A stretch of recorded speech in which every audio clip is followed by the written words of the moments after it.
এবং আমার প্রিয় শিক্ষার্থী বন্ধুরা, এমএএইচ এডু হবে তোমাদের আরও একবার স্বাগত জানাই।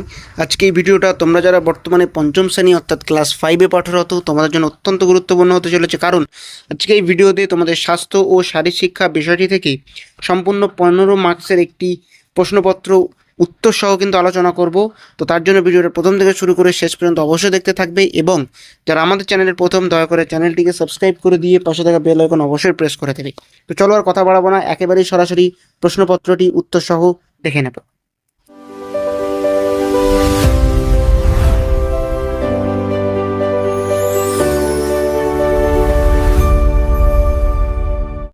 তো দেখতেই পাচ্ছ, প্রশ্নপত্র তোমাদের 15 নম্বরের পরীক্ষা হবে এবং 30 মিনিট সময় দেওয়া থাকবে। তো প্রথমে তোমাদের কি করতে হবে, প্রথমে তোমাদের এমসিকিউ উত্তর করতে হবে, যেখানে 5টি এমসিকিউ দেওয়া থাকবে। তো চলো প্রশ্নপত্রগুলো উত্তর সহ দেখে নিই। ভিটামিন সি প্রচুর পরিমাণে পাওয়া যায় কোন ফলে? উত্তর হবে আমলকি। চলে যাবো ক্ষয়ের দাগে, ফুটবল খেলায় একটি দলে কতজন খেলোয়াড় থাকে? উত্তর হবে 11 জন। চলে যাবো গয়ের দাগে, একটি প্রোটিন জাতীয় খাবারের নাম হলো ড্যাশ। উত্তর হবে মাছ। চলে যাব ঘয়ের দাগে, কবাডি খেলায় একটি দলে কতজন খেলোয়াড় মাঠে খেলে? উত্তর হবে 7 জন। এবং উঁয়ার দাগে, দাঁত ও হাড় ভালো রাখতে সাহায্য করে? উত্তর হবে ক্যালসিয়াম। চলে যাব 2-এর দাগে, বন্ধনীর মধ্য থেকে সঠিক শব্দ নিয়ে শূন্যস্থান পূরণ করো। অর্থাৎ এই যে বন্ধনী আছে, এখান থেকে সঠিক শব্দ বেছে নিয়ে শূন্যস্থান পূরণ করো। দেখতে পাচ্ছ এখানে কিন্তু আমি উত্তর করে দিয়েছি। ক, ডেঙ্গু রোগ ছড়ায় ড্যাশ মশা? উত্তর হবে এডিস মশা।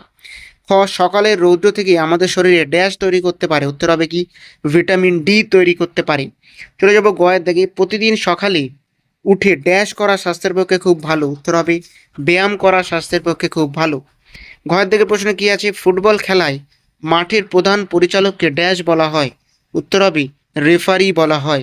উঁয়ার দাগে, আমাদের শরীরের ওজনের বেশিরভাগটাই হলো ড্যাশ? উত্তর হবে জল।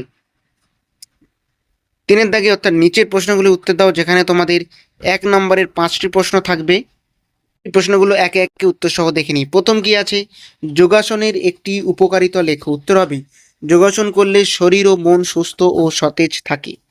চলে যাব ক্ষয়ের দাগে, ম্যালেরিয়া রোগ কোন মশা ছড়ায়? উত্তর হবে স্ত্রী অ্যানোফিলিস মশা ম্যালেরিয়া রোগ ছড়ায়। গয়ের দাগে প্রশ্ন, রাস্তায় চলার সময় ট্রাফিক সিগন্যালে লাল আলোর অর্থ কী? উত্তর হবে লাল আলোর অর্থ হলো গাড়ি থামানো বা থেমে যাওয়া। চলে যাব ঘয়ের দাগে, একটি শর্করা ও একটি স্নেহ পদার্থ জাতীয় খাবারের নাম লেখো? উত্তর হবে শর্করা জাতীয় খাবার ভাত, রুটি, স্নেহ পদার্থ মাখন, তেল। চলে যাব উঁয়ার দাগে, খো খো খেলায় কয়টি পোল বা খুঁটি থাকে? উত্তর হবে খো খো খেলায় মাঠের 2 প্রান্তে 2টি পোল বা খুঁটি থাকে। তো এই ছিল আজকে তোমাদের সম্পূর্ণ 15 নম্বরের একটি স্বাস্থ্য ও শারীর শিক্ষা বিষয়টি থেকে প্রশ্নপত্র, যেখানে আমি প্রত্যেকটা প্রশ্নের কিন্তু উত্তর করে দিয়েছি। তো এই প্রশ্নপত্র তোমরা যদি ভালোভাবে দেখে যেতে পারো, তাহলে আসন্ন দ্বিতীয় পর্যায়ক্রমিক মূল্যায়নে তোমরা অনেক উপকৃত হবে। তো যদি ভিডিওটা ভালো লেগে থাকে, একটা লাইক অবশ্যই করবে, এবং এরকমই ভিডিও পাওয়ার জন্য চ্যানেলটিকে এখনই সাবস্ক্রাইব করে দিয়ে পাশে থাকা বেল আইকন অবশ্যই প্রেস করে দেবে। তো আজকে ভিডিও এই পর্যন্ত, দেখা হচ্ছে পরবর্তী নতুন এবং গুরুত্বপূর্ণ কোনো ভিডিওতে।